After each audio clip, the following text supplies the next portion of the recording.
sih besok nih Bu? Mau dengan pembelajaran apa?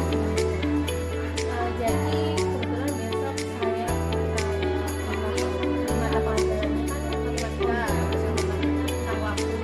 Jadi tujuan pembelajaran saya itu supaya anak dapat mengaplikasikannya atau memahaminya itu dalam kehidupan sehari-hari. Apalagi kan mereka masih kelas 2, jadi perlu diajari lebih dalam lagi mengenai waktu karena ada beberapa anak yang masih kesulitan dalam memenuhi waktu. Oke, jadi besok materinya adalah bagaimana memahami waktu. Selanjutnya tujuan pembelajaran lainnya Bu, tentang Kegiatan yang bervariasi. Jadi saya harap siswa dapat mengaplikasikannya atau menerapkannya dalam kehidupan sehari-hari dan memahaminya dalam kehidupan sehari-hari. Jadi waktu itu kan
Jarum pendek menunjuk angka 6. Jarum panjang menunjuk angka 12. Ini kan gambarnya mereka sedang melakukan sarapan. Berarti mereka sarapannya pukul berapa? Pukul 6 tepat. Jadi diingat-ingat, apabila jarum pendek menunjuk ke angka 6 dan jarum panjang menunjuk ke angka 12, cara bacanya adalah pukul 6. Coba Wildan, ibu mau tanya Dan, kalau misalnya jarum pendek ini ke angka 8 lalu jarum panjangnya ke angka 12, maka dibaca bagaimana? Pukul 8 tepat. Sekarang Dona, perhatikan Dona. Apabila jarum pendek ini menunjuk ke angka 9 lalu jarum panjang ini menunjuk ke angka 12, maka cara bacanya bagaimana? Iya, pukul 9 tepat. Sekarang Tamara, apabila jarum pendek ini menunjuk ke angka 3 lalu jarum panjang menunjuk ke angka 12, maka dibaca? Iya. Ada yang mau bertanya? Wildan, Tamara, dan Dona, paham ya?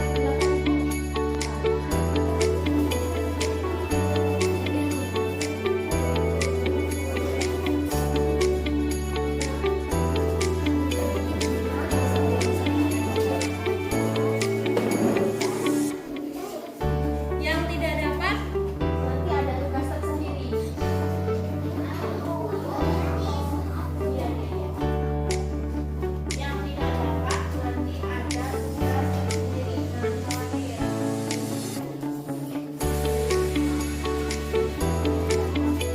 Pembelajaran selanjutnya masih berkaitan dengan waktu. Jadi ibu kan sudah membagi tugas origami kepada kalian. Tugas kalian adalah membuat sebuah karya. Karyanya bisa berupa apa? Bisa berupa kapal, bisa berupa pesawat, beserta origami. Nah, tugas teman yang tidak mendapatkan kertas origami adalah menghitung lama waktu kalian membuat karya dari kertas tersebut. Jadi teman kamu perhatikan, teman kamu membuat kapal. Contohnya seperti ini, teman kamu membuat kapal. Buatnya nanti, perhatikan.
Bu Anis ini tidak merasa bahwa saya ini pengawas berjalan kayak kita takut gitu ya.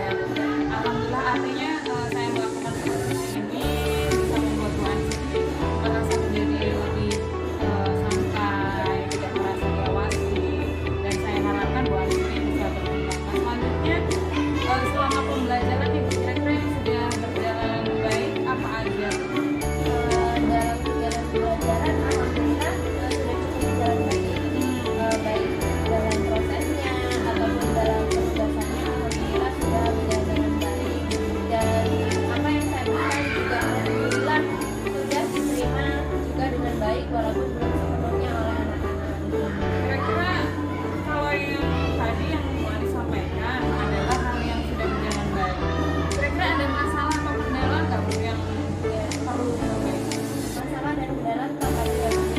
Salah satu masalah yang saya hadapi untuk mengajar di kelas 2 ini yang pertama adalah jumlah siswa. Oh iya benar. Ya, karena jumlah siswanya terlalu banyak. Jumlahnya ada 34 siswa.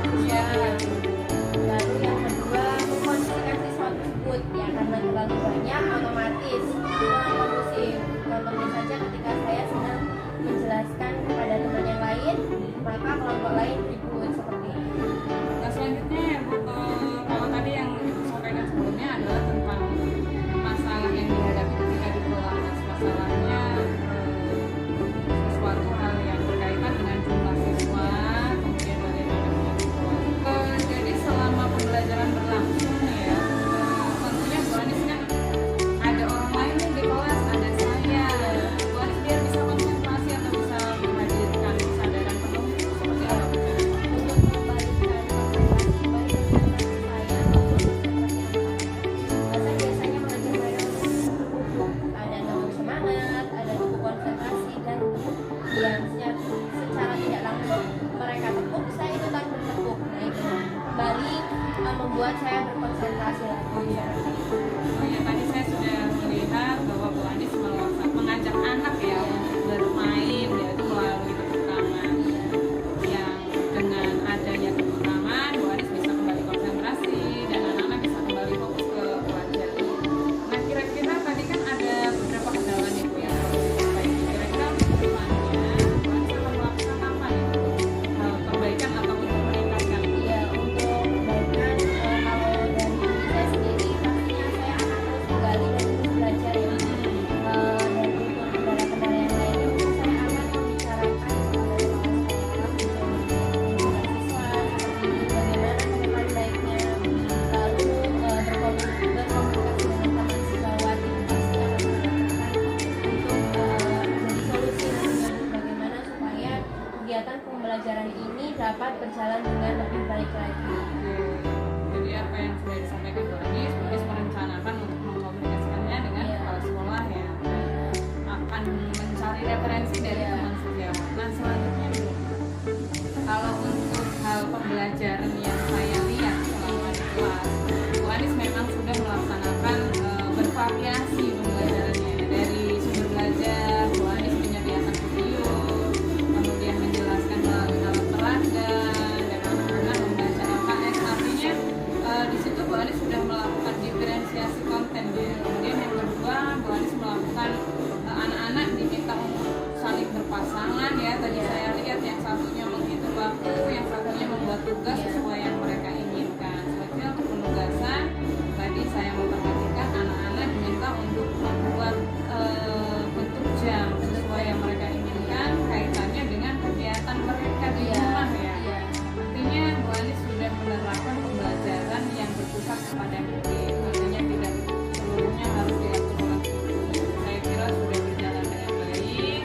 Untuk kedepannya mungkin yang perlu ditingkatkan adalah yaitu tadi, karena memang siswanya banyak ya. Jadi untuk mengkondisikan kelas ketika berkelompok, namanya masih anak kelas 2 SD.